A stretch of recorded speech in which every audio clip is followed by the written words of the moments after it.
všade, kde sa objaví kamera, sa objaví aj Jakša. Je to profesionálny chodič do rozhovorov. Bol už vo všetkých podcastoch, ktoré kedy vznikli. Miluje rozprávať o sebe, miluje sa ukazovať na kamerách, na fotoaparátoch, na rôznych akciách pre smotánku, kde sú kamery samozrejme. Miluje sa fotiť, miluje si písať dlhé statusy ku fotkám. Proste je to človek, ktorý je všade. Ja Jakšu evidujem už od malička. Keď som bol malý, tak bola taká rapová skupina menom Dramatix a on bol jej členom. Tá skupina začala niekedy v roku 2006, takže ja som mal 11-12 rokov, bol som proste chlapec.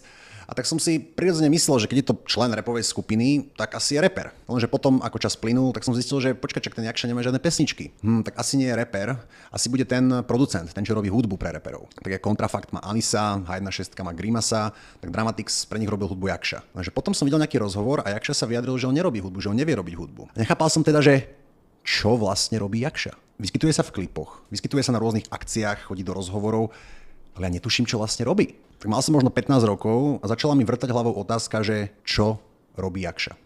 A ja dodnes netuším, že čo robí Jakša. A povedal by som, že to je jedna z najväčších záhad slovenských dejín, že čo je Jakšova práca. Prečo je slávny? Prečo s ním robia rozhovory? Prečo ho ľudia sledujú? Prečo sa vyskytuje v pesničkách? Prečo sa vyskytuje aj v názvoch pesničiek? Prečo sa vyskytuje vedľa reperov a známych ľudí? Čo robí Jakša?